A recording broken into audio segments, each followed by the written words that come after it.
I mean, you say, Wesley Fofana, the name is Chelsea and Yabre. And the Chelsea coach, Thomas Tuchel, and Yabre said, Obaso strengthen the team because the field said to compete for the title, to challenge for the title, we have reinforcement over the squad name. Baba share no one seven, and somehow, Yabuanwa, Yade Eba. Well, and then you have a Champions League draw near the Benel. Yeah, and it's a liberty for life. And 4. 4, okay. Yeah, it's in there 4, no, the Beba. Yeah, the Champions League draw, no Beba. By Beba Pots, no.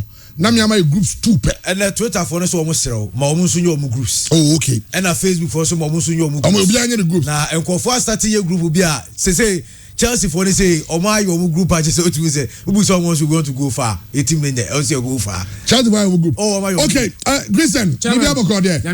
Nice one. It's in on Twitter, hashtag Pure Sports. My own group, no, by reports, no. All pots now, no what you in terms of the groups, no. 80 pots, no, and say, team or pot 1, don't mean team or pot 1. 18 back or pot 1, near 18 back or pot 2, near back or 3, near back or 4. Teams me no are free the same country, and team called the same group. 80 ye no asia na ye hu hawa Champions League draw.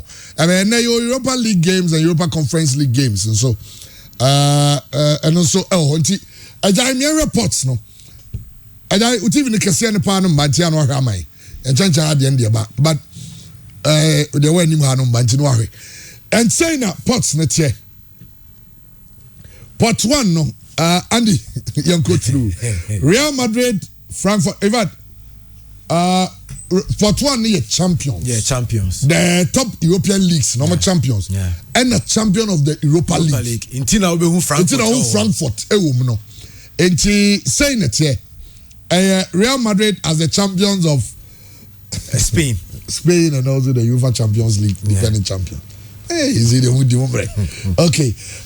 Frankfurt, Europa. Man City, England. Milan, Italy. Bayern. Also Germany. PSG. Energy French League, Porto for Portugal and Ajax here, the Netherlands. Almost Energy League niti. Ehon ye be baako. Yeah. Oyi baako a na wako pot 2 so no yi baako. And pot 2 no. I don't know. Okay. Oh, you win. Oh, you win now. Okay.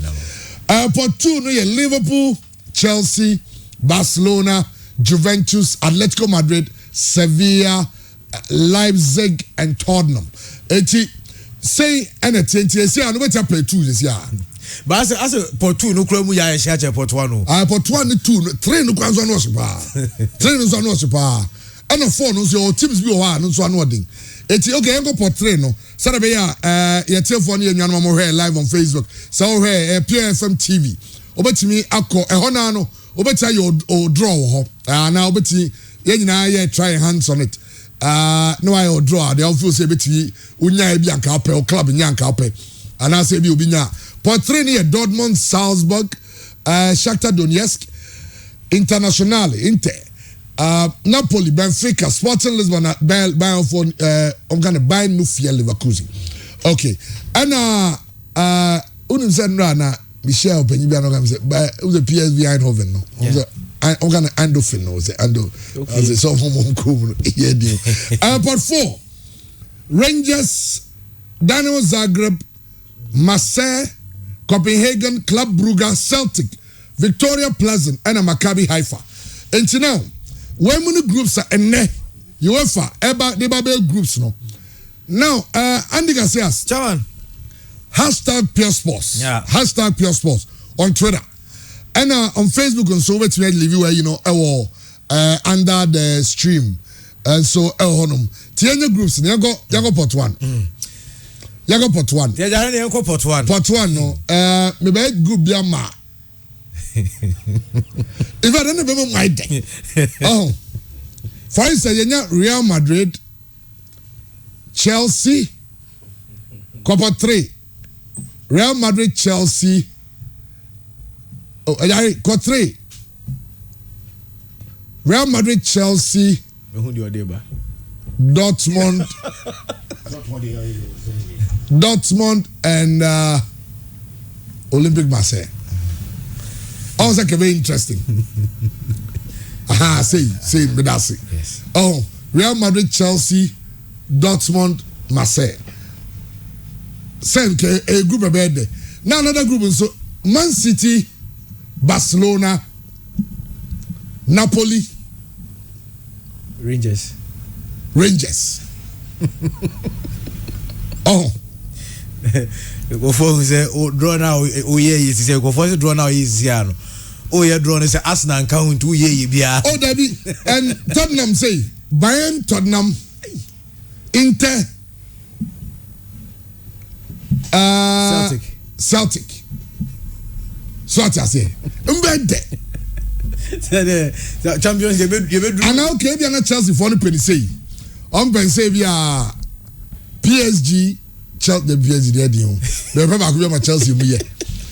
Ajax there be Porto, Chelsea, Leverkusen, Maccabi Haifa. Say no so I know you're realistic. So what I say? Enti well, you share man for so the amode ba. Ike Scab Radio Asante man Paul say Real Madrid, Liverpool, Dortmund, Celtic. A very good draw for Rangers ne PSG no na banche ni mistake okoye ma Rangers she go no dwen ho a won tiase ba whichever way ye de ni nyina ba. Well, okay, Sabako there. Adum. Nice one. You Champions League draw, no? Of course. Yes. Obi Choice. Chawan. Bibia the Dean. Yes, yeah, champion. But Real Madrid is some champion. Bia mo channel. No, sir, Real Madrid on hand Obia him say on one tournament. But feed ye. No, we team never gang. Yet even prema man yesa. Esenye. Well, then you say this year you maybe another Swazliga. The omo ye no Mr. Olympian. No correct. Or Jesus man from of omo yini sinchen. No correct. Sa video man for some pray. No correct. Because semuji video and this is next year. You yimu sinchen ya gadi yobo. Now I be we no Real Madrid. Yeah, but depending on team be a priority. What teams be all winning EFL Cup in the Carabao Cup. Bibi Komano. For example, Arsenal. Realistically, Arsenal winning FA Cup a very good season. Real Madrid winning Copa del Rey, you've done virtually nothing. Until was all Champions League and sana board members ne kwa approve. Akasa mpa no kwenye juma wabedi ni so ani. Until team tobo ho nyina no bia ni priority for the start of the season. Real Madrid priority La Liga and the Champions League. So whichever way possible, ombe bibia ombe to me the AJ tournament with Man City priority a Champions League, Paris Saint-Germain priority a Champions League, Chelsea, Liverpool, Bayern, but for teams like Shakhtar Donetsk, Napoli, Benfica, Sporting, Bayern Leverkusen, Olympique Marseille, Dynamo Kiev, Dynamo Zagreb, Rangers, drew quarterfinals, even the group stage, you've met your targets. There are history. I said there are owners of this tournament, and they won Ebemaya who progressed to the group stage, whichever way. But Kai said World Cups won fifini. Inti so obetimenya player be and the more so any club side. Obedru World Cup non started, and Obedru World Cup no akopra form obesandia back into the league ni biom no another subject. Into this season, I can say a bit of a complex season. I don't think that teams need to be brave to talk to players ni gumwa because over tournaments ni over matches ni be brave to be a very big squad. Now they do Juma. So yeah, I'm sure how the World Cup will impact on this and Kai said general transfer markets also no if you walk up in about teams need be super to talk to players. Me sure say Liverpool better 1 or 2 midfielders.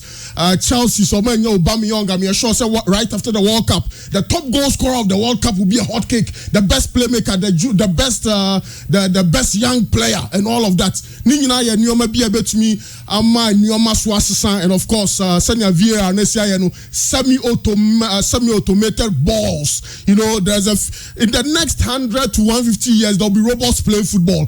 Into where do you know the sort of unique situations I want for this season's Champions League. But of course, Champions League chance young out anthem no kwadia. That you know, sir, the Maranguis, the Vikings, the Whites, the Los Blancos are always the hot favorites for this tournament. Okay. You draw there are certain teams that you need to avoid at certain stage. Even in the World Cup crowd, and team be bono at the initial stages, you know. Ubejano crowd in the advanced stages, you know. Out me do best semi-finals, quarter-finals, even finals crowd. No, you free more. Funny say what team you are there. no draw basia obi e bom pie so benya the lack of the draw. No menya sure say at this stage obi be big gun. There are certain teams in the Champions League every competition bia no every team would like to avoid a certain stage of the competition. No menya sure so obi be so Chelsea might not be strong domestically, but Chelsea edge Champions League the last time they were not strong domestically, but omoje Champions League me sure say Barca have problems mu there, but no team would like to play Barcelona in the Champions League. Onkoya humaso enka say bring me Real Madrid chairman da bi enye ni saa. You can only play Real Madrid when you have no choice. We are hwenye dia then you play Real Madrid.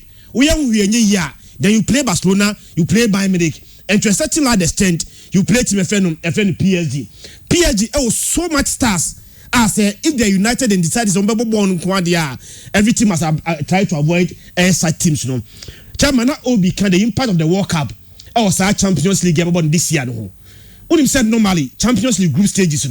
Now between A6 this year they won't born from 6 September to 2nd November. 9 weeks and on board Champions League A group stages. Normally now Champions League group stages near about 12 weeks. But because of the World Cup win Chama oma compressive fixtures ama 6 games now near the 12 weeks ebono. Yeah the 9 weeks never babo. So I'm only thinking about the impact of players I call World Cup so. Because honestly speaking, some players I can say in World Cup never make the biggest impact about Champions League nibi. And competition na 12 weeks ebono. World Cup period ya congested fixtures to the point say he said the 9 weeks never babo. And normally nanka Champions League group stages and running into 2nd week of December. And the boss group stages game but this time World Cup starting November. And by the time I started World Cup now group stage in the man ya body nyina enso atimi awie. And I may share how bit me start negative impact on players about World Cup because at just some few weeks ahead of the World Cup now players boss congested fixtures now. I hope say any negative impact on this player. Omumra World Cup no me so much tired. Obetima a very good performance at the World Cup. But again now we can say the monopoly of Real Madrid on the Champions League. Chairman Nyame no kreni. Se o league bi o wiase a eso mutimi break sa dominance na. Ema the English Premier League. But I realize I'm say Oma gombe timi ye Chelsea. Just the Chelsea na no more say ye din na. Yeah. Omo timi the face big guns. Even last time I say I watch you. That is why I say Chelsea in the Champions League, chairman, you cannot write them off. Even last year, na Chelsea nko but this is the Champions League. Chelsea is team na league train be je nyoma. Confirm mo we be 5-0. Chairman, omoje Champions League they struggle to make top 4. Here na Chelsea J Champions League They struggle. In fact, omo make it top 4 on the final day of the Premier League. But Cristiano there, on the coach ni ba mid season. Oba na Giagwawi. It you decided say on attention no be go Champions League so no one fight to make the top 4. Matches ni be o how say that the main focus was the Champions League on the meeting. But season when they are starting very bad said your music koi. Na me be my story because you drew grass and the assistant Chelsea when we Champions League was the coach. Yes. That season Lampard started very badly. No, but Christian, that Champions League final, the man Chelsea so winning a Pep Guardiola. I can't be, but eventually won it because overthinking. But chairman, even apart from final, no one thought Chelsea could even get to the final in the first place. Oh, of course, that's true. So they were very bad at the start of the season. But Lampard, but Chelsea team that time, all the coach about some materials you all bet you using start Jack. Manchester team wey there say the coach na any abresa o ma anya e o mo forgetting there o we am the list no hey Aaronson no say you titwi globally no but chairman over the Chelsea defense Tumrika how least played against because of precedence into teams that try say Barca by avoid it. Chelsea are one of them. They may be very bad domestically, but the Champions League cannot write them off. Of course, some more the same point, yes. So they cannot meet. Now they make count Premier League size, say chairman only say Premier League net spend highest in the season 1.4 billion. And the so much season we in close to transfer market chairman much. But Chelsea will be the highest spenders eventually. Yes, so, of course. Because of players no more penal. Yeah. So omunya for fun. To boss mama information back.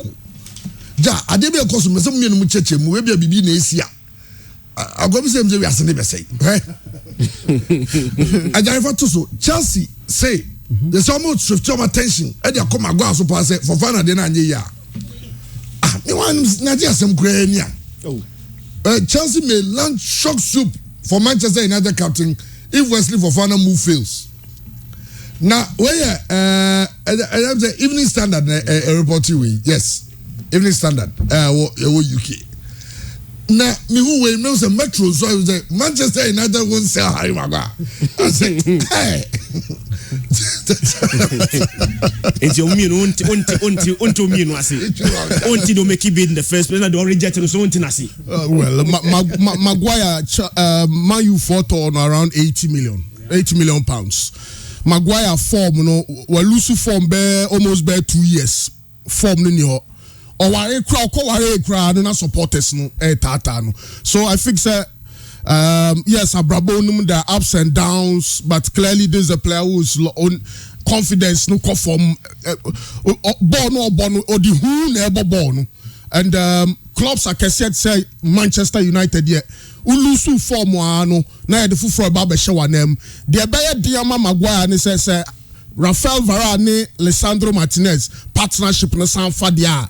No more building their bonifred momentum or more winning games about this over room. I don't know any discussion about the English press because it's no send you no see kono. Yes, there are a lot of games at United, but Bobby Brebe so okay. And then unya but trainer na United because Rafael Varane now mukrano on 100% fit on to me more games now just at a certain stage na dey Harry Maguire benya place.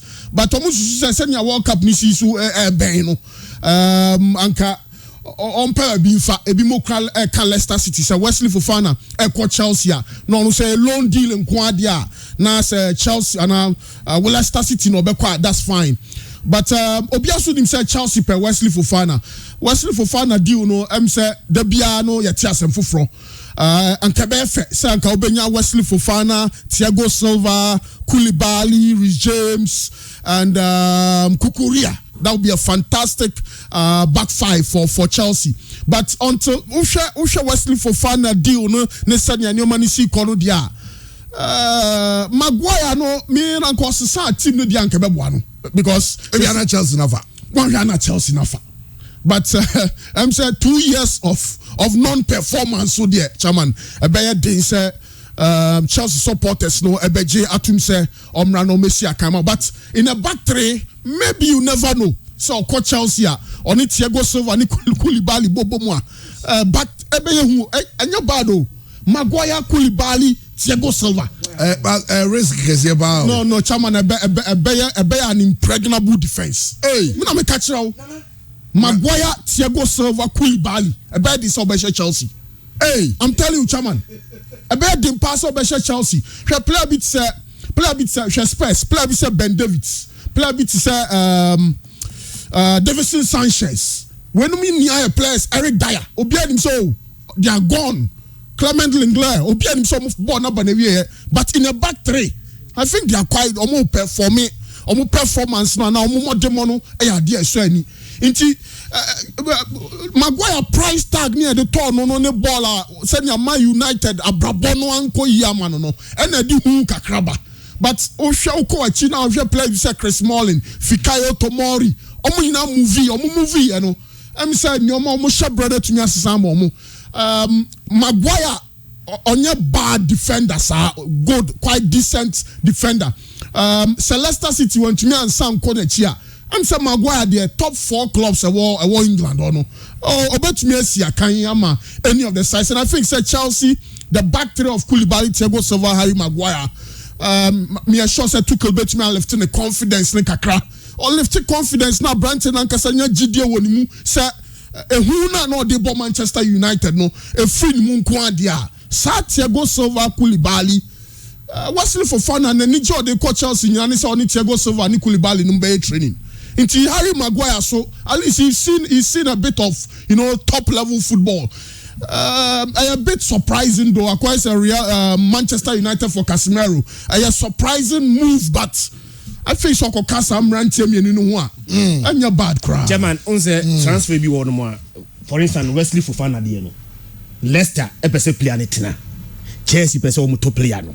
Maguire de ni die Maguire de no say bi na esi no Chelsea nya ompe Man U so so tena omo person beton ama rival enti se utie Manchester United supporters na de come kana ka Maguire ko na Chelsea supporters no so a omo koto Maguire no empire say Maguire so mra so oye player baby owo no ba se coach ni be so oba baby a Maguire wo no de wish enko obekọ baby a all ba no so a omo person obeba honestly speaking Maguire situation ni there me say why Chelsea will make that bid in the first place. Honestly speaking, say the performance one MSA player there. Maguire has been very, very, very awful for Manchester United. And when you can say Obo Manchester United with me Boko national team ni there. Why are they kakra. But chairman, one of the last time we see a kind of the national team.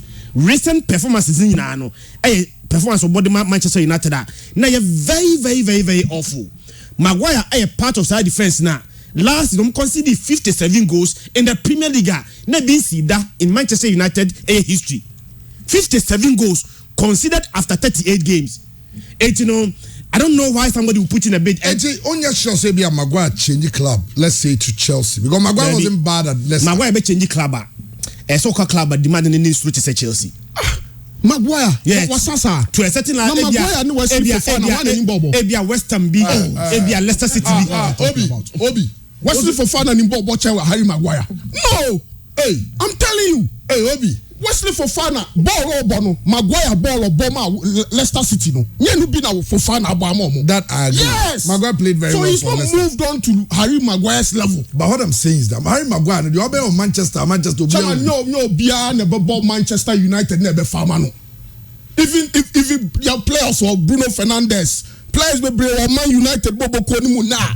Paul Pogba to me by Man United. What do you mean? The truth is that Harry Maguire will be good at Chelsea. Chairman Koulibaly, Thiago Silva, Cesar Spilicueta, Harry Maguire. That'll be a fantastic defense. I'm thinking you are being just. No. Real. I'm serious, Chairman. In a back three, Harry Maguire. And you're bad, sir. Thiago Silva no bet shred na there.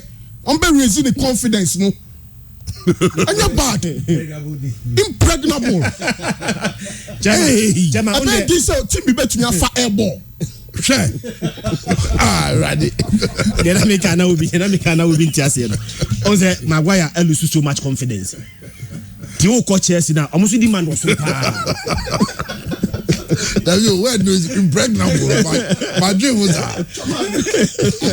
That's what I foresee. Then I mean, some Maguire, Thiago Silva, Koulibaly. To Thomas Tuchel for Abeka say, unforget for Fana not target Maguire. Yeah, for Fana 80 million there was Rododo. Well, Leicester City for a ton or my dear on Beji 80 and on Beji 100. That's their own business. But Maguire, last 2 years, name farm manu, but. Maguire no or Leicester no my friend the best ball playing centre back in the Premier League. Sana no my friend. Inti okoka Thiago Silva mo ho a anya bad deal. He'll be motivated to show Chelsea or to prove Manchester United a point. Akwa say Lukaku ko Inter Milan no. Kwa hwe ball a Lukaku bo. Obeka say no na wo United no. And no na wo Chelsea. Maguire yeah, it's a strange deal, but was a very impregnable defense. The only problem Edward Mendy. Ono na mini GD won because na nsemu de oye ye wachiro na misro. But Maguire, Thiago Silva, Koulibaly na omunko manim bebre be chire kakra omunko ball Liverpool high line because speed no be asem kakra but ankomo ball match bank keeper ne kakra e be din so betumi a Chelsea. Okay. Chama in the English national team player ball Aston Villa. If you come at the English national team boy Tyrone Mings. Yeah. No ball at the head of the defense at the last Euros. Maguire person pressure ban so onko sa team expectation any that match. Yes. Not pressure because over Chelsea now 1 or 2 games and some far the same pressure now cause Manchester United probably it will even be worse. A bit worse. Maybe you're a bad player. Maybe you need to change clubs. But uncle clubs are the expectation level no and not so much compared to Manchester United. Because they won't say baby Abakubiano, the English national team will just call you. Because players playing for Aston Villa play for the English national team. It's not Manchester United and Koye. Now we so changing clubs there. Say Maguire bet me change club there. Me recommend Chelsea manu. because the expectation level no is almost the same as Manchester United. 1 or 2 bad performances, pressure will begin to mount. One has to come to already, but no, he will even lose it more. No, but football is all about. Well, pressure. Chelsea So want to you say they have seen that you want Chelsea to be relegated. No, Chairman. Asama me can. Obviously, first no, yeah, they were saying referee bubble. Oh, issues be brave. Situation na. Yeah, so I'm so you be. I don't know. In necessary Maguire crack on Musia. Asembeba. Obi okwa ware. She problem aware anka was obi ani gino. She send your musika na asem. Nti Chelsea na say Chelsea malang sa no munya travel cholo ba no munya wo. Obviously Obi, you are very wicked bow. As Liqueta Silva Koulibaly and Maguire. Na me ka so mo be lower line ni kakra. Wo mo nko enye high line a low line. Wo na o ma shift ya ball match kakra nti on be defend. Also Kwaku Usweje or say please go back and watch the Euros. And watch Maguire. He stabilized the defense when he came from injury. I think Maguire plays very well when he plays for England because he's given a lot of cover. Maybe Casemiro Bay, maybe only Fred bought as double pivot. But Chelsea and Yabri say Anya on one. Okay, Andy, fire to us. Chelsea who no sa omu defense asem na okay Edmond Tapsoba Burkina. Okay. Osira kan edema Bayer Leverkusen. And also report nature say Chelsea monitor the situation. Chelsea who am na recommend players. Omar Tapsoba this season they are no more head no worried Bayer Leverkusen my home too much. Because Chelsea also mama Peter check na baba wan say ba on say omuja Thomas Tuchel also because we go players waka so open na ehu. I tap so what you there to us. Our Chelsea for your last tap sober. Okay. So we head so AFCON. And no nama for ne kase. Chelsea fans be kase. It looks like Thomas Tuchel onye na so player bia. Only player bia who kase open obi who say this player will solve something. Because tap sober no any Chaloba no difference be anymore. Yeah. That's also Anthony Gordon. Now what? Callum Hudson-Odoi money police more. Gordon no is also better than those players. No. And on players be impact players on bar unim say Manchester United some Casemiro. Come on, I mean when you have to say yes. Somebody careful you want for Koulibaly. I was thinking maybe offer Koulibaly.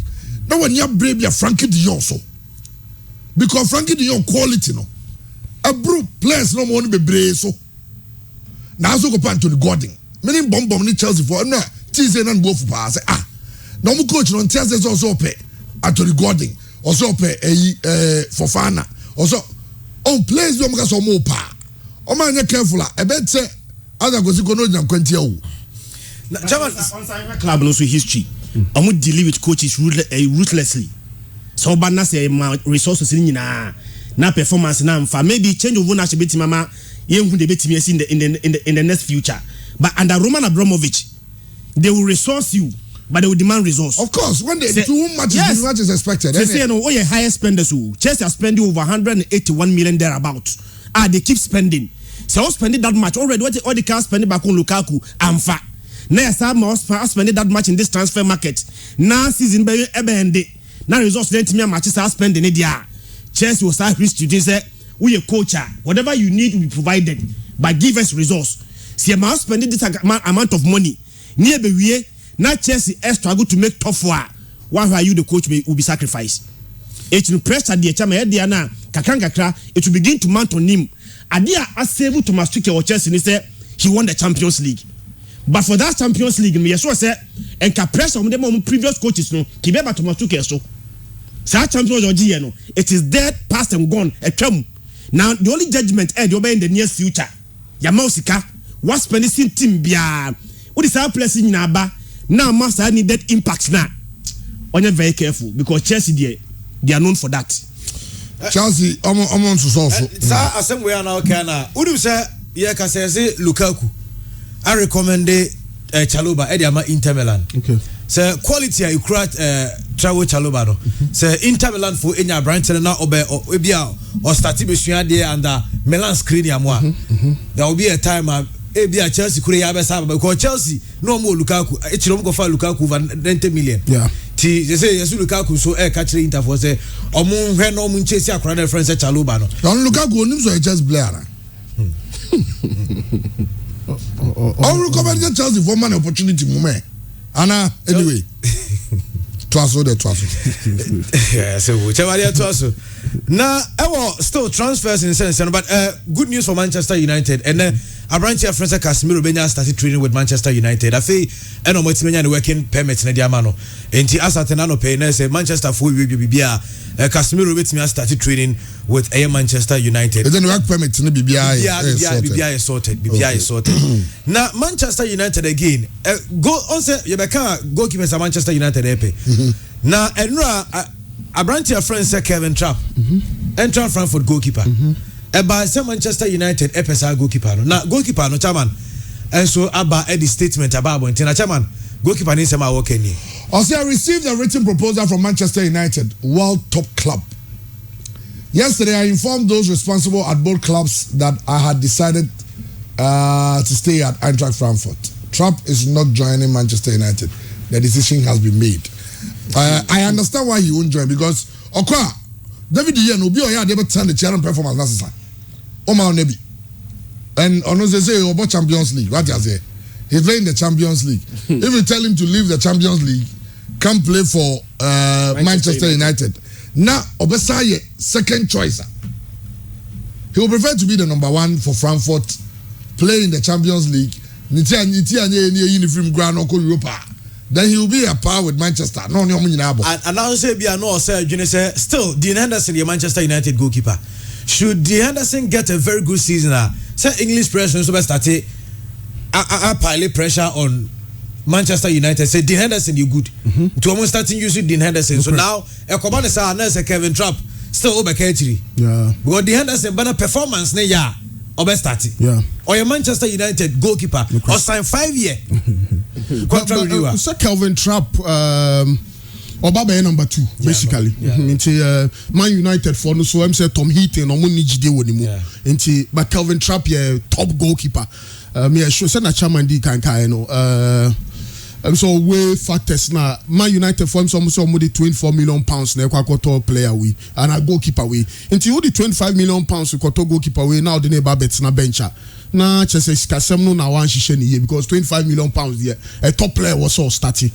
Until I'm sure na no pay crami who Newcastle for goalkeeper Martin Dubravka. Dubravka. Strakosha. Your goalkeepers be Rayo Vallecano, Celta Vigo, goalkeepers Italy, Ukwasi Ona, Lecce, Sassuolo, very good goalkeepers. Genoa. You know, so mo number 2 nkwa Kabiani who betna actually on the don't have Kevin Trapp at a certain point no buying. Yeah, so this is a big guy. So I don't know why United Omunijide or Tom Heaton. But transfer window no a bit of time. Maybe they can find a suitable goalkeeper bia or Bebuama David here competition kakere to me aba. Jamans, I hope a goalkeeper David here competition there. The Beyonce the Edika is our discussions we didn't Martin Henderson ko and tema me pa. In the Premier League, there are so many games are open playing time. I'm a goalkeeper. Ubenye biamano. Now in the EFA Cup, David here. FA Cup, David here. League, David here. Champions League, David here. Europa Cup, David here. I'm managing that cup snake crab, but and you know at least the Henderson has to do a performance. No, above everything. Now even David here performance at the point and then but still about them. Omo Jide man say even after bad performance, he will still keep the post in the next game. And you know, for a top goalkeeper like Brandt, goalkeeper na Andy Bondies, Kevin Trapp, an amazing goalkeeper, so much talent. Omoji Europa Cup, no say on na Odia Kotinema, Edema Bayer Leverkusen. Now ko pesa goalkeeper ba. Na onye so benye playing time there. Sometimes not just about the money. They're also thinking about their career. Neba Manchester United, David here. Omo presidents are goalkeeper bia no oye an equally good goalkeeper enya playing time. So how do you attract such a player? And to be able to attract a very good goalkeeper, so remember David here that competition in there. Playing time should be guaranteed. In the Premier League, once you want to have a playing time for a goalkeeper, ubenya bi diamano. Ubenya bi.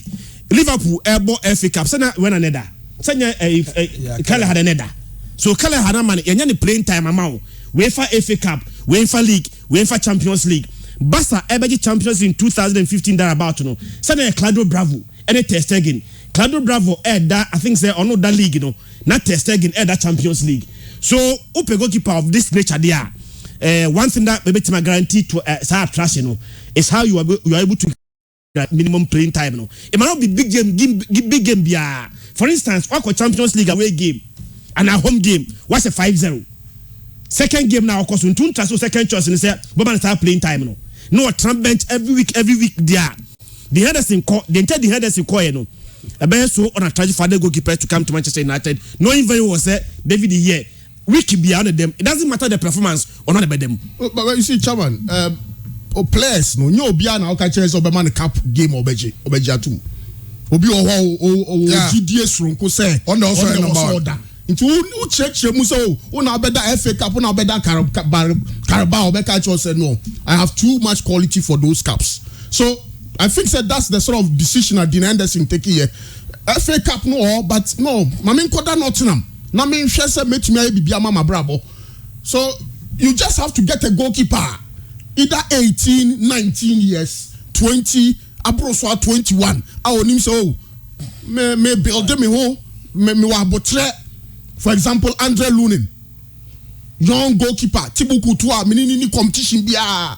Even Copa del Rey final, kwa bema Courtois nada, only problem.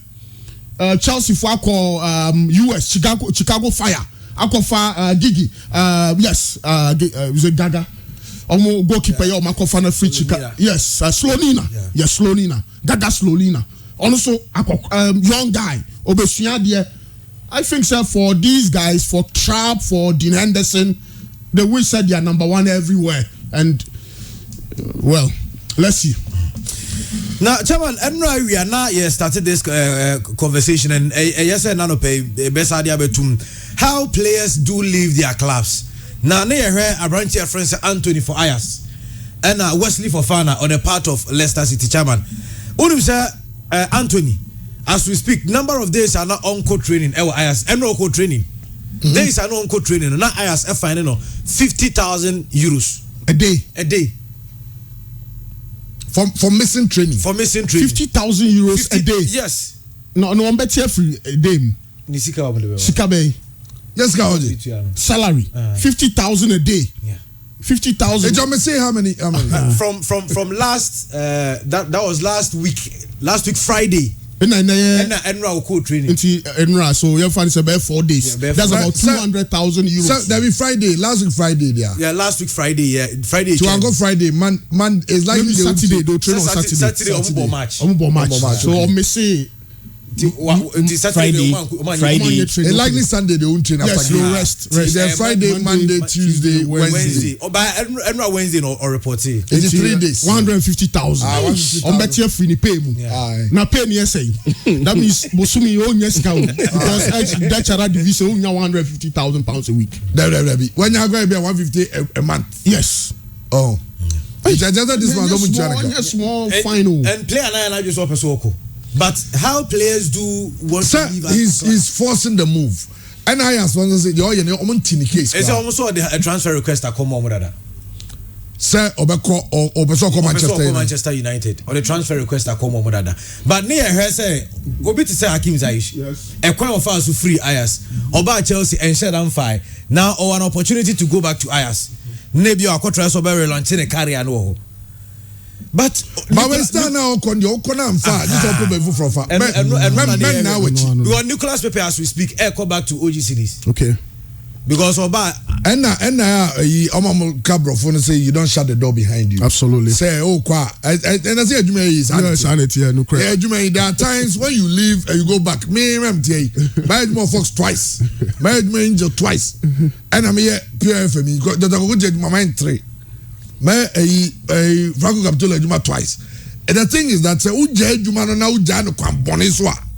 Nani ni pane home as only system tremanso gigi. Okwa untimi now when what I say. And I no kwa na say china bi omo po ebi omo ufiri won ko ebi omo say bia o de ade bi kontie bi also before abaka. Omo before about good himself go walk or you know near Chuman so isn't as you don't shut the door behind you. It is all years I mean go training. Me just say one Tom and Diam mobile no gigi Avena Koyasem. Lukaku could have called us free. Also about Inter for fans in the baby buff. Because they felt say now carry on the one tet you. Bob Phillips say carry as an egu and then Tabo revive also. It is sometimes how you live yana important. It is Anthony no nyabotre. I know see how the players live are very important, but sometimes clubs also team frustrate players. Frustrations. Opeso boko Real Madrid Casemiro so se me ko. Ya TSC, ya transfer deal oko. Asumdwe bia asembia ni ho. Player no person oko. The clubs are meeting valuation. We begin to frustrate the players. They will take some of these means. No, but Christian, you have signed a contract with me. I own you. But you are mine. But it's a two-way. Yes, two-way thing. Let me share. You you should stay because you have signed a contract. Do you hold on to a player only willing to play for you? I will hold on to a player. I mean, name Seminya and replacement. 80 players. You can say when you sign a contract, you have signed a contract. The fund will be back to no. And just a chinchina say, oh, now what for me go training? Go training say. But once the player now make it clear, I want to leave. I want to leave. I'm not going to play for you. Now any player winning the team now be penalty transfer. Why negotiations that player no call? We just can't tempt crowd now. You look for replacement. What dragging it that long in the see? Now sometimes a deadline day. Also some of this transfer ne drag ya deadline day na player no call. What is Canadian? But what transfer my player no continue? Why don't you even the replacement? Once the player have decided to go, what said there is no way I'm going to play for you. Also, what good name kakra? Oh, we need team not transfer. What negotiations? What jiska? We just can't tell me. There's place available. In fact, Oji Anthony Scana, good money. Very, very good money. At this moment, so also going to the market to pay player. Also, Benyabi. There, and say, oh, the Oko be there. Offer no Oko. What you see, I find the amount. Obi be power there. Chairman Oja. Me ma unko gidi sa. Dembele num situations are I'm forced to move out of Dortmund. So let's begin to also understand the two parties. Okay. I want to leave. Listen to me. Listen to us first. Make my move more easy for me. We are so restrictive. They are forced to take some of these because we can't blame the player. I just made it clear they were going to accept 80 million for him. Yeah, you are only for them to reject it last week. And also it's not in your power. Or contract until 2025. Even 80 million is too much for Anthony, for a 22-year-old. Well, no. That most people pay 80 million. No, but Man City for pay Hurricane. So called training. You are not Ronaldo. Only Cristiano Ronaldo can say call preseason.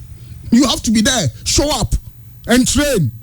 And how now be convince you? Almost say you are a smart guy. So you training. Then you leave your agent. Absolutely to deal with those. But I'm not going to training 100 million, 80 million, 100 million.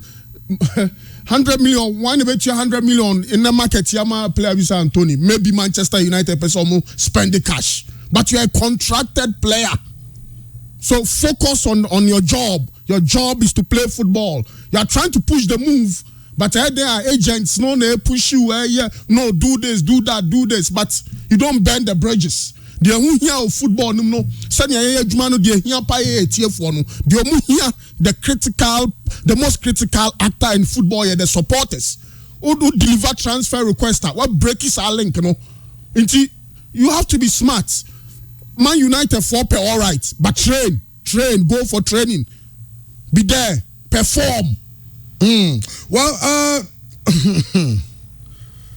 okay. I'll say Anthony is on 27,000 euros a week. That's me on jacket jumbo.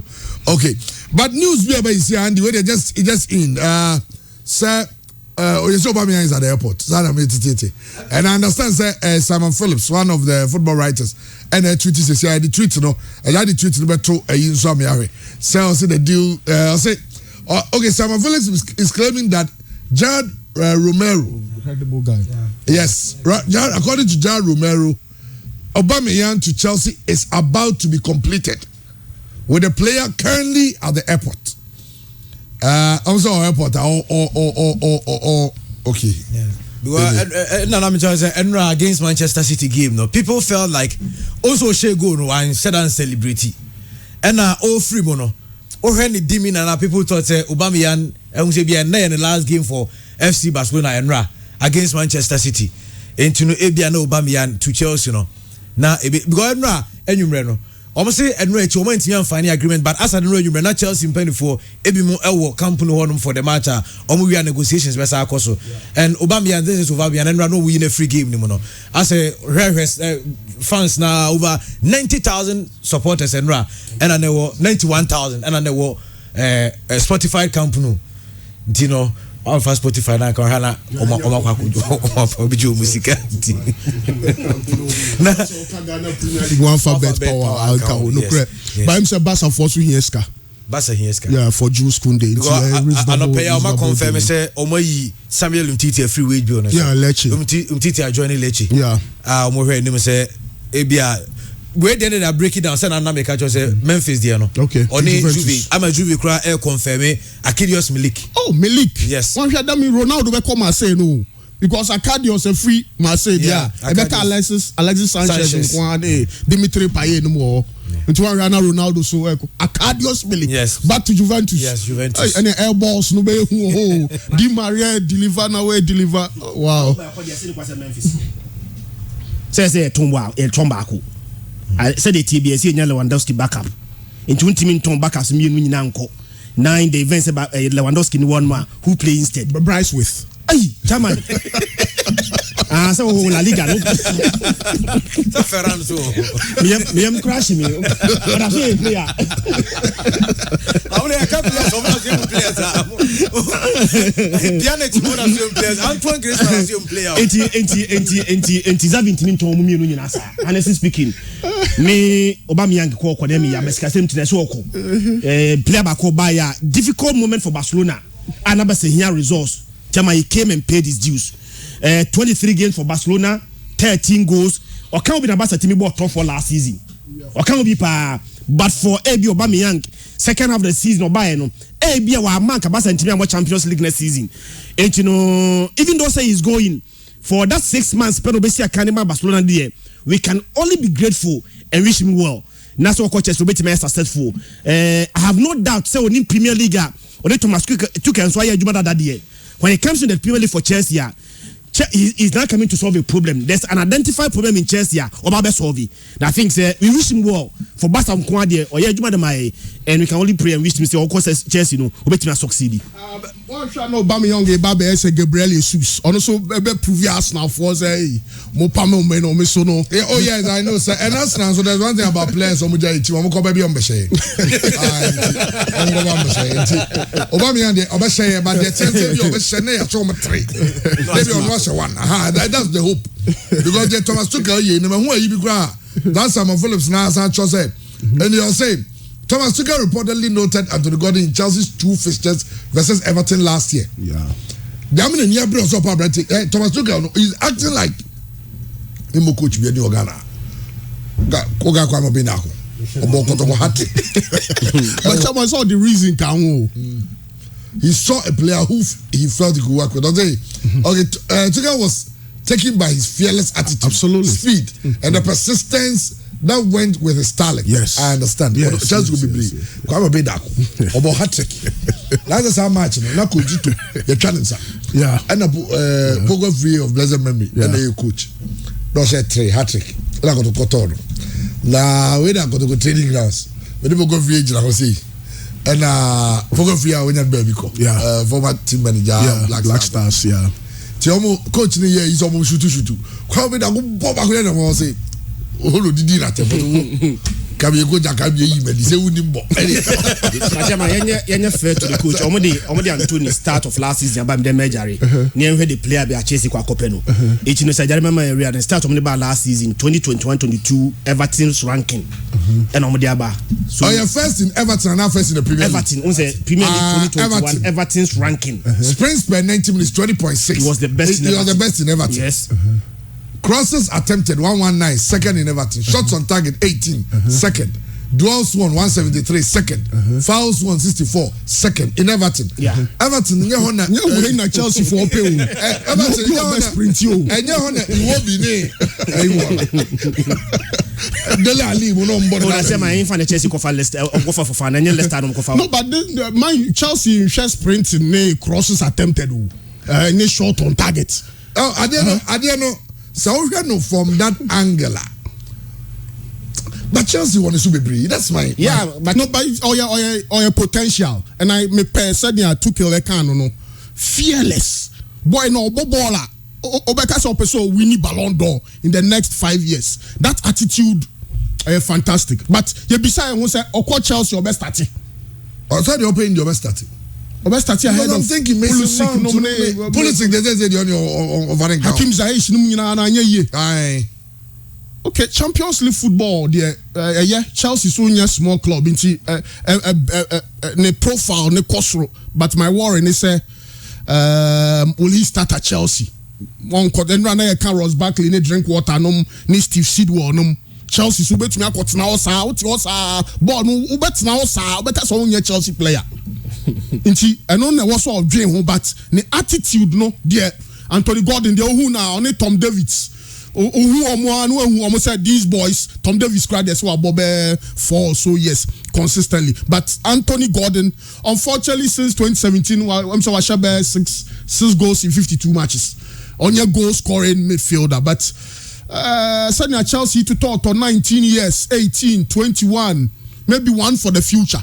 So they need the World Cup, no so they are, and Everton, but so per Champions League, and sometimes players no so consider.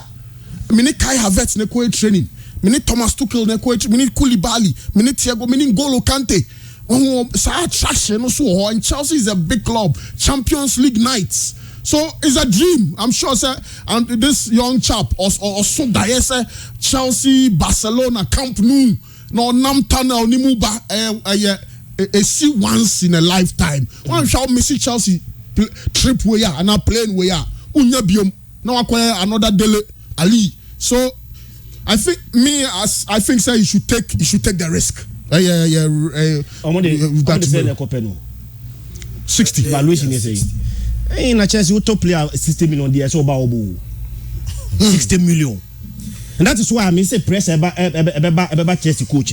Well, clever chair clever chair Bamford, and I say Maguire plays very well in back three. Look at his performance for England. Obi is spot on. Kevin Trapp is Germany's number 3, and he doesn't want to lose his position for just sitting on the bench at United, especially a World Cup year, and that explains Obi also know inside back 3. Christian, we are not Gordon 60 million bar. At that valuation there, the players will come and make an impact because nobody in power. The OG 80 bar bench and the performance on the bench. Yeah. Performance on the bench. So buy no team boy and war. Chairman, Yedika to Lukaku amount 97.5 million pounds. Lukaku buy and fat. Lukaku buy no. In fact, Lukaku buy no bad player. At Inter Milan, Obuama Inter edge the Scudetto for the first time in 11 years. That's 24 goals for Inter Milan. You can find it by a chairman and fat. Time wa Chelsea, Ekoto Brandt Timo Werner. No, one of the most sought after forwards in Europe. Mekaipa at Leipzig, chairman 159 games, 95 goals for Leipzig. Oba Chelsea, no, chairman, me sure say Obi carry the numbers 89 games, 23 goals. He just returned to Air Leipzig again at a meager cost of 25 million. Chelsea eto Timo Werner at 45 million. Now plan go back to Air Leipzig, no. Now Chelsea just 25 million. Chelsea aboka. Lukaku 97.5 million pounds. Lukaku eco loan a car Chelsea boy over 80 million pounds. Ye koto another player bro. Now evaluation 60 million. That's unfair. Chairman na ebe count sa place we nyina. High cost be ba nemfa. So when you are udwani ko see player so valuation 60 million there. That player should come and make impact and change something. Yes, 60 million. 60, that's some good money. That's some good money. Okay. As we speak, Alexander Isak, and so per reports, and it says to Newcastle, starting a medical 70 million for Newcastle. Yeah, that's a good buy. That's a good buy. Isak for Newcastle. Now you Newcastle would know. I'm also sure, but of course, I'm sharing Kakra class. That no be true. But I'm going to the Ronaldo. The Ronaldo Bako. Okay, so no also for Champions League. It's Marseille now. Okay. Yeah. Okay. Now make a chance there's on the crew no. Now say Newcastle. Newcastle is a very big club in England. I mean, so we the Manchester United, Liverpool, to some extent, Aston Villa. Newcastle is one of the big clubs in England. I mean, Okomo Stadium on one very big stadium. Our capacity is more than 60,000 crowd, and so for them getting a sack, and you're bad buy. Like you were saying, say I don't know to Ronaldo. Fine, if they get Ronaldo, it's not a bad at the same business. Ronaldo will still pull the crowd for the same the Newcastle fans. You know. Apart from that, look at the viability. So one, Ronaldo is a big player. Two, Newcastle is also a big club. She says Susikaba club. These guys have brought a lot of money. Yeah. I mean, Manchester City in the last 10-15 years, they can't. And this, how do you call it? Clubs say, well, England and Uncommon Chelsea, the same thing. Until say Abramovich just carried the Chelsea club. So if Omudi can run Newcastle, now they can get, how do you call him, Ronaldo to come and then how do you call it, market their. And they say, I don't see anything wrong. But as to say Obeko, I don't see one thing. You see the Ronaldo I know, no, feel say he's been there. Yeah. I mean Real Madrid, Juventus, Manchester United, Newcastle, idea Obeko. But if they want him, and I think say I man about 5 minutes, 10 minutes. Now Newcastle about Champions League. That's Ronaldo's problem. Ronaldo say he wants to play the Champions League. He's known as Mr. Champions League. Here on the hold you all the records for the Champions League. Yep. Say about Champions League. On to me, when was Ronaldo TV achieve Champions League? Yeah, but nyanya open na umbenya. Kankam nyanya ma open na abenya. Yeah, so because Marseille now because already they say yeah the is Olympic Marseille. Yeah, but you see Kankam okase be a Champions League. Obia ni Marseille pedigree Champions League after say about the play ni basketball no mita. Here no mbedu. And there's also person about Champions League. Here na Marseille do be do. Guarantee 6 games in the Champions League. Yeah, but here no do be do. About the 6 games then increasing the tally. Yeah, 6 games at least guarantee 6 games to the group stage. Kankam you see. I wait me. And I make the open na obenya. So oti ha bia na nya na nka pese otena. Obenya nka bia wo BBC na wo VOA na nka bia wo ESPN. ESPN. But eba na say yeah, why not? In the media, I mean Newcastle is a very big club. It's a very big club in England. I mean, you should go to St. James and see how I'm revere at the same club. No? Okay, Mickey Evans here. It's a very far. I'm on an Instagram in Brefi, and the G6. They say don't know about has a boss. I say G6 no, almost say no. And former a known Hearts fan, well-known Hearts fan, Dr. Randiabe, president of Kwando Heart of Lions, former management member of Hearts of Folk, a member of the executive council. Now someone can say Hearts of Folk had disrespected the entire tournament. And now Hearts of Folk lose by 4 to Chelsea. We can Hearts of Folk in 2 games, we conceded 7 goals.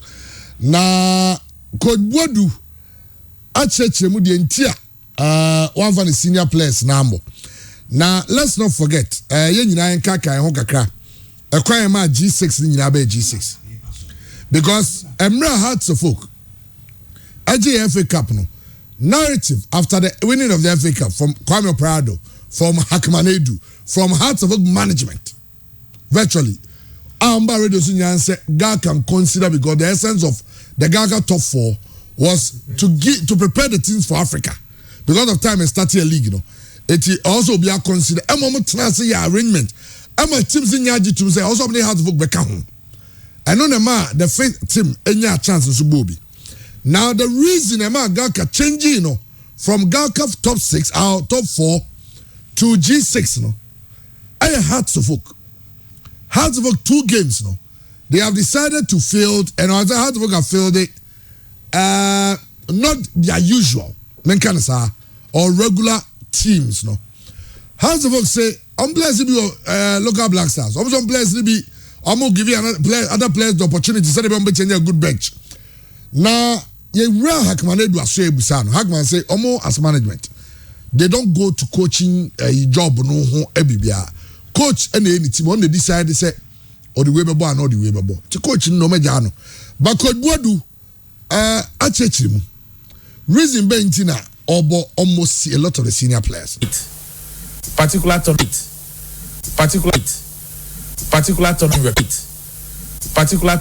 no also has a certain Mr. Coach Boadu voice no. Mongo he mo de randia be voice na Coach Boadu. Nti Bright Yebo Taylor kona ko he. But ya de besa babiem. But Randy akasa about say o feel say Hartwig disrespecting the entire tournament. Particular tournament no also has a certain repeat. Particular tournament no also has a certain repeat. Particular tournament no also has a certain repeat. Particular tournament no also has a certain repeat. Particular now Bright what okay one of those challenges is part of broadcasting. Kankama Sobe Kaya also oka unsem nyina oka Edison Hackman Edu oka Kwame Opariado oka Elijah Kambi so omunyina ka say has age Edison FA Cup there, why don't we consider bringing but we ref said Dr. Randy Abekro ya ene kwa say the way ayena ye no yemfa has meka so Kaya Randy was the first person oka so mofa to me feel say Randy feels has a disrespecting a pa Odia check it. No, even the entire tournament go, he feels that he feels disappointed with the way has almost every house of person, even people in management feel say move house and come move normal so and prepare for Africa. Yeah, but crowd they normally didn't carry weight. But the executive council member, Dr. Randy Abi, Obi also say Randy Sukasa. I mean, if Obi tries particularly so ground Obi Sukasa Mama has Mebobi because of Africa.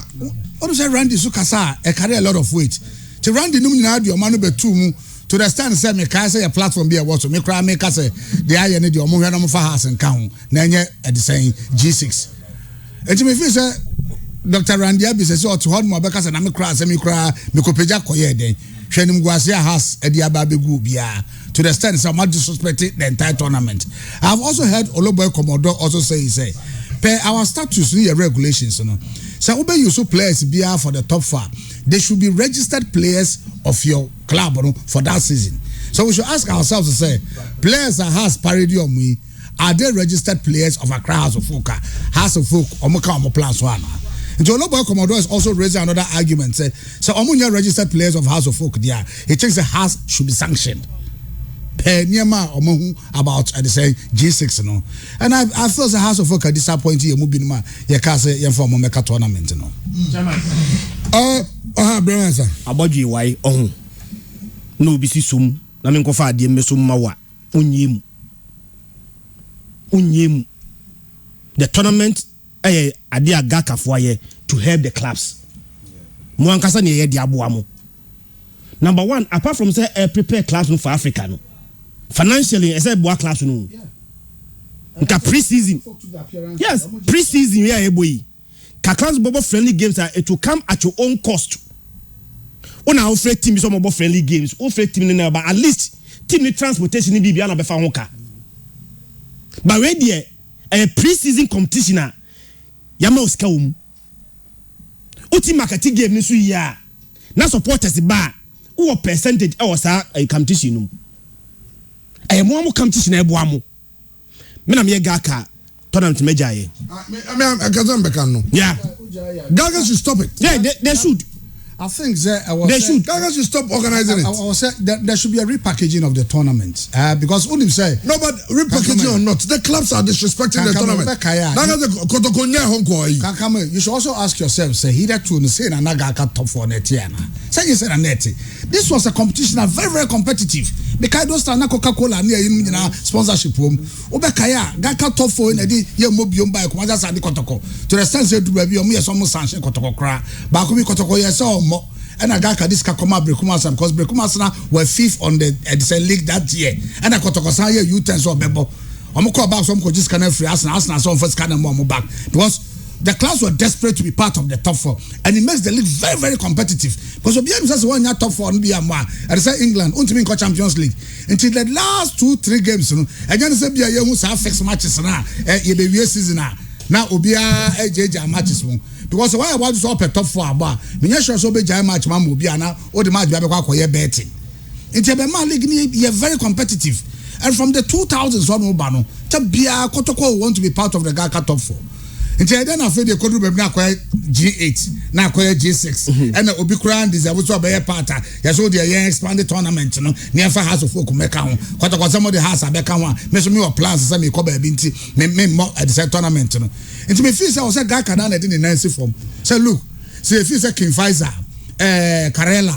Your friend is 11 one day, so if one day qualified, I'm qualified for it because you cannot tell me say in England, you see Newcastle name, Leicester, and Burnley, and Bournemouth now qualify for Champions League because any Manchester United, Chelsea, Liverpool, and Arsenal, yeah, more Munkobo. You can't say that. It's what they qualify beyond near Marco and the man league is competitive. But through the last three matches now, we'll be able to mean match because you are fighting to be part regardless of to the work in the class, no one some bobo. You committed some bobo competition. Gaka Akujina so compare sponsorship with their ban. She says sponsors they are not going to get value for their money. Oh, of course, you admitted to play some boss competition. Now you can't Gaka in Gaka. Gaka is a club. The Ghana clubs Nankasa no competition. There be say competition class in the understand community and almost anymore. Now no here Kotoko friendly game on bonus and no money a Simba phone. Yeah, Alila. Shama attendance with the Managerial. Yeah. Yeah, dear grow. I saw it. She attendance for a friendly game. Yeah. Attendance or preseason or friendly game. Look at it. Yeah, competition at this moment. Yeah, competition there. Yeah, papa na. Yeah, bet me a package and bet me a maze cano. Yeah, the joking yeah, dear grow.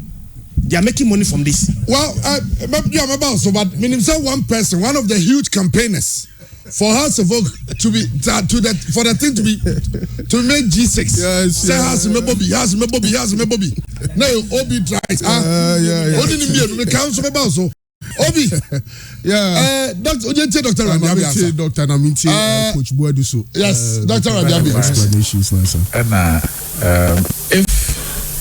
if this is what Hearts of Folk were going to do now, then they should have withdrawn from the competition like Kotoko, to be very honest with you. Because Hearts' participation in this Gaka Top 4, it has no relevance of preparation for Africa. Absolutely no relevance.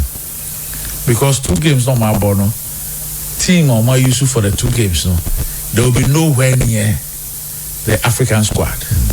Now, incidentally, no, the same team Hearts of Folk is playing friendly matches using different players.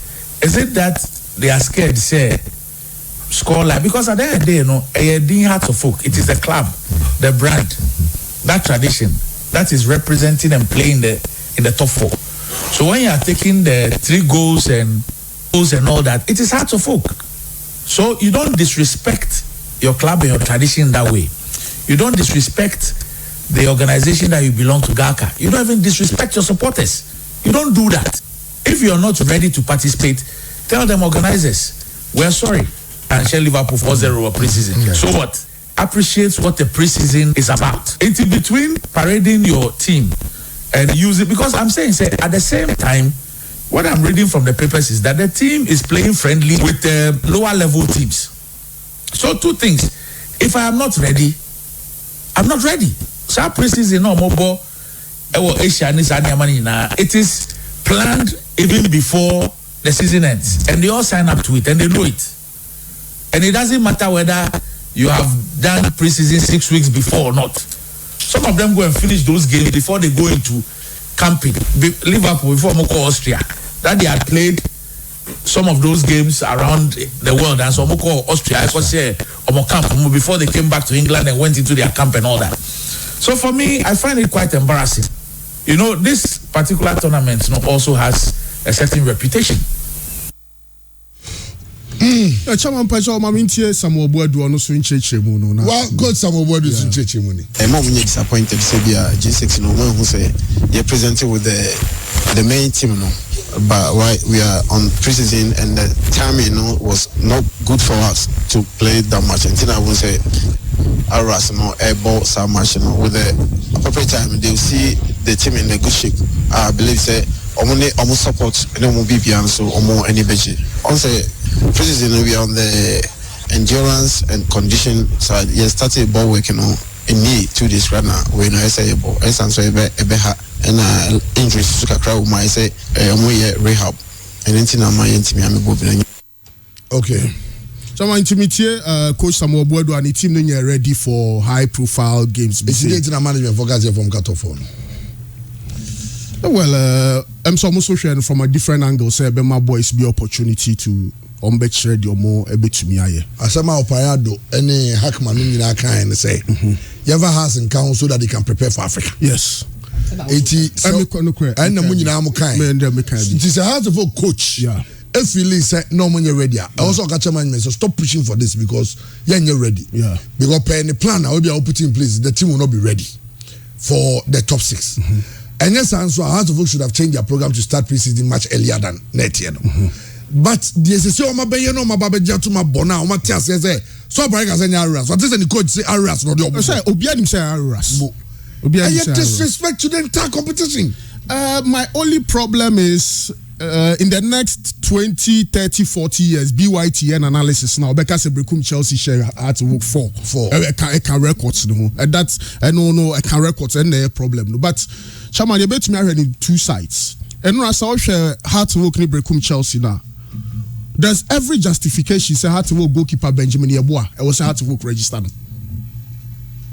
Omo Abrante be a friend no share 18 just Alex Tete. I was had to work register. Omo Richard Kwabna Ejay, I also had to work register. Within the hard to work setup, and they had to work for you. Me pesa ye nyina ya drink Kobe Biso. I was at Ghana a share under 20 league, under 23 league, youth league. I was here chance here. Vicky. I was here my boys no opportunity. Obi tries. It mean defend the idea. Oh yeah, the thing.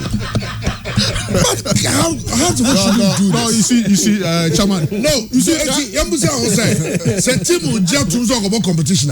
You don't consult the manager, the coach. Yes, they do. Some consult the coach now. Then how to work shouldn't have made any case to Galka. Any the whole world. No, but you see, Chairman, you know, say Galka and Kasano as an institution. And we, what the fan say, Galka nye, yatias ye, Galka nye, Galka top 4 no bebo. Hearts of Oak G, the first interview was on as a pair from Opare. Or say, Mamma, you know, Pankasawa, Yamamu about top 4. Hackman, Dr. Randiabe, you yes, everybody, Hearts of Oak. And Hearts of Oak coach. I don't know the handle team. So, no person beba. The management shouldn't have even moved for that. No, but Chairman, but you don't go and take somebody's money. Then you decided to add you to competition based on the fact that also prepare for Africa. Then the team you are going to use for Africa, you don't use them. Then why are you preparing for Africa? It's not right. Pakum tournament here can come organize it. Okwa obenya talent will on marriage storm. So don't say because of say has the other as well. Identify Benjamin Yeboah. Tournament you identify players. This is a competition. But there is a reason for the competition. Let's give the young boys also the opportunity. Young boys opportunity. Nobody's refuting that. No, first half. Obi say team bian egope. For instance, Japan num ne Bahrain almost Brazil friendly match. Almost the team said they want certain players to come and play. But where any contract team said use the first team players. Wona on tournament no. I be kasi en fan kan ho. O se de tie fan kan ho say. O kwa Africa. So pen kwa na be register o mo aka. Obi tries. Chairman Benjamin Yeboah. Obi tries. Africa obi no Benjamin Yeboah no de ne cut Obi third choice goal. O se yan fan kan ho never prepare ko because first match that time now first is in your mind. So how the folk didn't say the first match if you be born 9th no. Just all prepare. But you don't have a tournament. Only the reason why the tournament was expanded. Yes. And you have messed the tournament up. No, on messy tournament ni up. Just that ni team no to mean compete. Yo, yate. And when I say Akola ya share 17 jersey. Say do Ashra. No, Chairman, you know sir, you know you still get players. Yes, I know, but you know sir Aurora Simrant ni Tuomuka. Iti me assure someone. Are they registered players of House of Folk? No, but ye Tuomuka. Are they registered players? Because the competition, you need the registered players of your club to play the competition. Ask yourself. Yeah, youth league maybe in the future. But now you need to 20 years. Almost 17 is said to Ashra. No, talk about who's a clan in Bobo. They are giving this me. I feel for the boys. I get excited for the boys. So we should organize a youth competition. Yes, agreed. Also, was 7 players for Black Galaxies. Agreed. That was a youth competition. You ever buy appearance fee? No, but you how to be giving appearance fee to come and play? Okay, yeah, Mr. Team, someone has a share. Someone competition now. That's a score line today. Oh, Chairman, first half, no. The score line has you see, if you watch the 90 minutes of football, you realize how to work. Yeah, last 20 minutes, I'm lose stamina, and I break Chelsea for no room. But when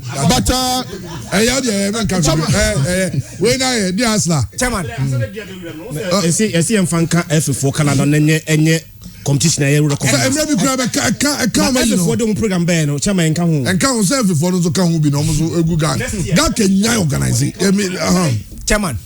So come on, say as a guy. In fact, we are convincing me, and I even supported the idea because I'm prepared for Africa. Odo Nyako, administrative manager Adi Magaka, or say has a mumraso because HSA has registered those players for the Gaka tournament.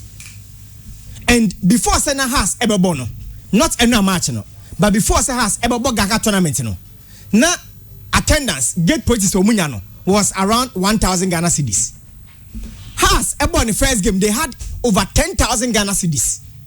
And fans of Mobile Stadium one is because Omunim say has at the players on my sign yomo and some few players be back with those players on more areas and neutral Mobile Stadium. And after first match.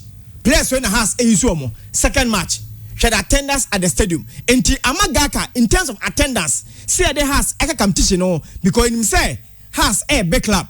And so the house a attendance in a costro. So the second game and I'm expecting say the third game unya nipa be more than 100 at the stadium because has decided say he's going to use players or more the areas. Now Omubam first game new year no. Hamza Bay Eka say Omokradi Emrantena and Kwan Eyomuwa say Omatima boss Abowe. And the comments around it actually say clearly has able to those players for this tournament. Chairman Endra Basane Man City match on boy no. She nipa omukọ stadium o. Aside say a charity gamer omode ana openye friend say Carlos Unzwe because of yare awanya no. Aside that nipa ekọ stadium was over 90,000. They went there because to watch also their players. See ebe here Mrante na omusi akan dia maye no. We are sure say anka Man City any Barcelona decided say yemfa youth team emba they won't get that attendance at the stadium the komunya. But because they decided to use Rafinha, yenyusu Jarapike, yenyusu Juskunde mo embo no. Enunti enomunya some number of people no at the stadium. Man City ball game every year in the Community Shield. Omo ball game against Strasbourg. There was James Milner. So 7 players our Austria has our 31st team players. And to make decided say players I was saying no, at least you can get 4 or 5 players Odio mo be kasa amrante we hu. Enti so be ba stadium obo say has the folk serious with this tournament and players omo use omo players chairman baby omo jano yes in terms of preseason enye baby an say wo sha ase na obobo but ebi a be sha ase with physicals conditions bi o ha be ye akaka ho ansana wa sha ase akekebo enti ebeto asumu but somebody decided say yemfa auras embo the Gaka Jesus chairman nature say ehun hia say obi ko abeta TV achi say o he samrante mo TV so no na wo na say tournament me nyamrehwe good I'm so excited about the way the agreed you see adena yemienu external publics and internal publics external for any but house for any age that's what we need to house for any age how do we find the for that be me coaches no only some board you tape your boy they accept the fact say look let's use these boys when we are ready we'll play it is so now when injia won stadium obi so ye na adwuma mani ye na adwuma agree mrante no say Hearts of Oak. Yes. Omo Hearts of Oak. I'm for friend Sergio Ramos say Paul Adumochi, but me. On say Hearts before say Sergio Ramos and Paul Adumochi. That's the only difference. On say before say Hearts ever boy no match no. Now Hearts first team players na match every new. And the team go use sa players ni be emma friendly match no boy no. Agreed say Hearts try sa players but the aim of the competition Hearts and I. The aim of the competition is say you prepare teams for Africa. You are preparing. And these players none. No, but to me the Benjamin Yabu Africa squad. No. Agreed. But just say these are not the players that has maybe some more Africa. No, but in the league. You see. Agreed said they are registered players. Maja to me say we are registered players. Obi Maja to me say we are registered players of Accra's folk. And Omumumraso. But the aim of the competition has A&I. Now has 4 Ben Kwalabenu at the Accra squad no for Africa. How would you know? And I make us say there was some more competitive matches. Good. And I'm just saying. Training is tournament about. Yeah, more maba. Also, yeah. Has he said tournament? No, me. The person just said. Has training who are until the park. Now has the training. No, the premier. You count. See, na say Obi. Me say Obu ha. Ejuma no wom no. Enyuma bi nkoye. Ba nchese Oba men deliver. Enyuma nkoye. But the has no. Me say Obi has fun. But say has first match 10,000 Ghana over 10,000 Ghana cedis no. The next match they won't get. The third match they won't get. And before say has bebono. Nesika has now 1/3 of teams now bono. No money says can. It's because it's a class folk and almost expect some players. Me say some players don't use no. Say come the senior players be about 4 and I say 3 big can one. I think it's good enough. Kobi an kan wasem. Say Kebeka say players no more Australia enunti yenye full strength.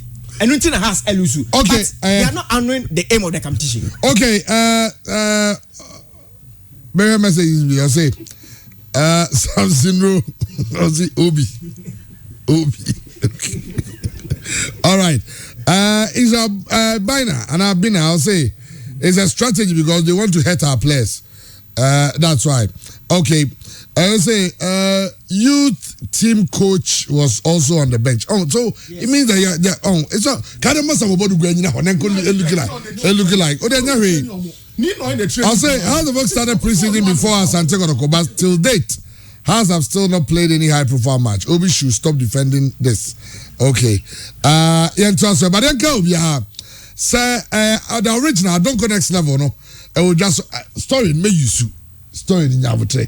Also story we ho a exclusive. Na story we who whatever they ba. And how much garbage na hatching me use no.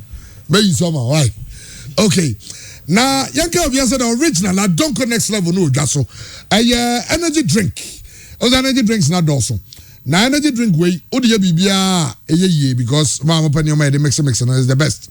Because you know woman no a boy ni peduani ye pa onim say ejuma ye juma den ye a lot of energy it's the biano also energy no senya ne back and also benya also nya bibia be ma energy na koso and no na the original I don't go next level no just wa ya ye dia ba say emwa no we I don't go company limited o so ya e wo Germany and aye ediaba be so be to drinks bia kono busa do I don't go next level na obenya bi ato na also one.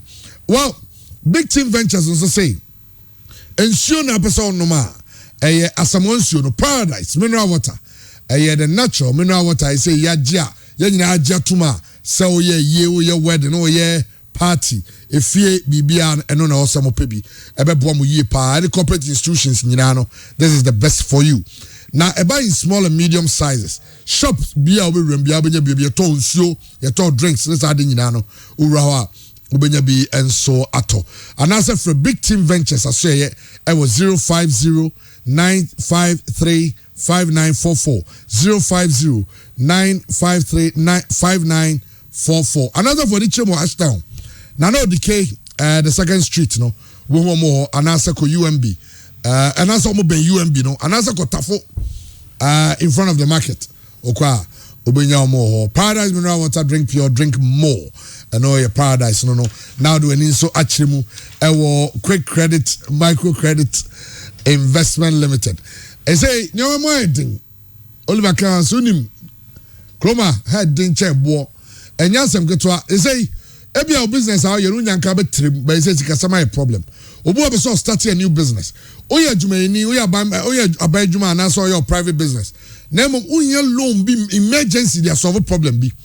And no, and I'm a quick credit and micro credit investment limited aba. Jumako way Bank of Ghana Joma Chuma Mama license. So much to Juma. It's Unya Mudi Juma Sronim. Almost said you hear your Ghana card no more loan. No. Number was offering 0302 200 390 0302 200 390. Now any quick credit in Juma and so hold young transfer. Now saying it here. I say okay. Says Richmond Lamptey, Kumasi Asanteko go branch Richmond Lamptey. On it John Tetedu, John Tedeku, agotoko. Assigning on say you almost join the team no. I was Sudan and Ryan no move free Ghana.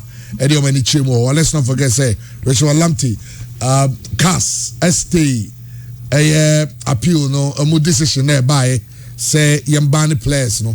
CAS stay say or handle the substantive matter, but as players they still have to ply their trade.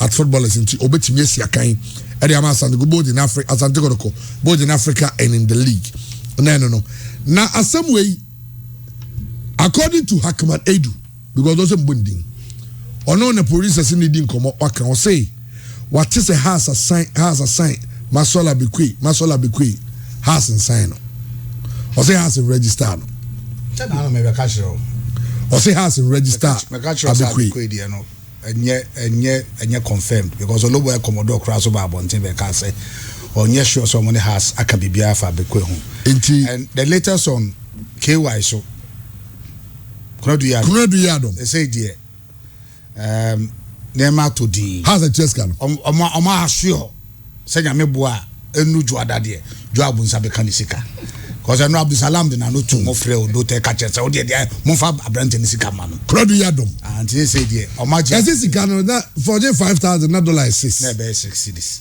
I say dollar ko be 10 point something it say na ashe pa they say there oma but that's still on dollar no the equivalent see say onim say has for sadis ka bia kwato jo abu accounts mu ba enu na eho ne ma jo abu fu no obi tries ne eyi ya ma jo abu na abu fu na munya ntiase aven ma hwe ma me said the number papa na charge nyina ne say Star now has due release letter uze sikano dia ke $20,000 yeah and I have transfer 30,000 Ghana cedi eto na account ego we say 7 brothers o se munya nzana ana ma papa bu fu say Mother Danaji release that 30,000. 20,000 say 2 billion. 200,000 Ghana cedi. Now 30,000.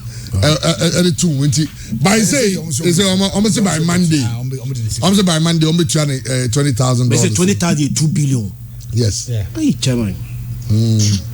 20,000. Baby, I don't know. I was but anyway. Yeah, Juma operating 3 months, 4 months. Be a bit be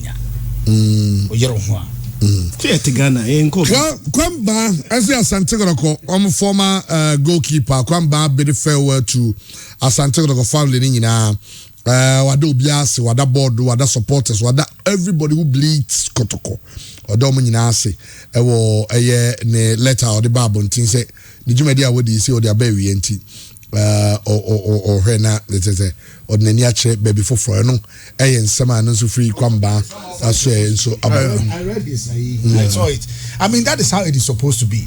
You thank the fans because Obekaya Kwamba na ma Felix Anantimi anya they say the Black Stars call up because Obefa post no and the baby a man for cry or that's one asela onya clinch na man for yedidi and adena Felix Anameda.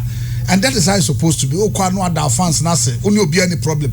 Where the Ben I just saw back to Kumasi Sankotoko Biano. The door will still be open for him. But the Koya say be obi ko na the bia on the club na nya problem or the supporters nya problem. Na fe chrebu ko na Samba back. How do you come back to the club? I don't know what say players in the no musuya sade. Enya kono time obeji Felix position. Yeah. And some can na no one when reaction. He never come. And on also losing the position to that lad no. One kasa. Yeah. He acted so professionally. Yeah. The conduct as a Kotoko player all this time the time idea we plan up a BBS, which may come back conduct, no sooner be a film. All corners will leave very good legacies in BBN or Choa, no be assay. Said an Amiki canon. There's Club the Okuba de Bia, which me a Kono Saba. And you know, my own and or any Twitter post, you know, go and read comment. Even Kotoko supporters were wishing him well. Oh yes. Whoever is in charge of his page, you know, and whoever is his editor, you know, has done very well. He's done very well. Unfortunately, in charge of the communications, you know, he's done very well. Unfortunately, he lose to Ethiopian League. Oko free, most likely by Ethiopia, Addis Ababa. I didn't say free now go to blessing in Echo. What's the Why extend the lapse? Contract. And the player is not ready to renew his contract. There's nothing you can do. Yeah. And Ethiopians, name some of the money see players super safe. And they make the boys make a lot of money. You players never. Johanna Babefa. No, but the boys also make a lot of money. I understand, but therefore, boys they make a lot of money. Yeah. But Ghana players never. It's cheap. It's always been like because the life of every Ghanaian is to make a lot of money because they said the new members and said the dollar they say come about $100 before 1,000. Yeah. Kakamanya dollar na sem kura. No. So make no. We don't study terrain bi so asamba Ghana. Obi fro obi akankama na me ho nye momodi ama me 100 bi. Na wanya ama na not ni bofu. That is why ah.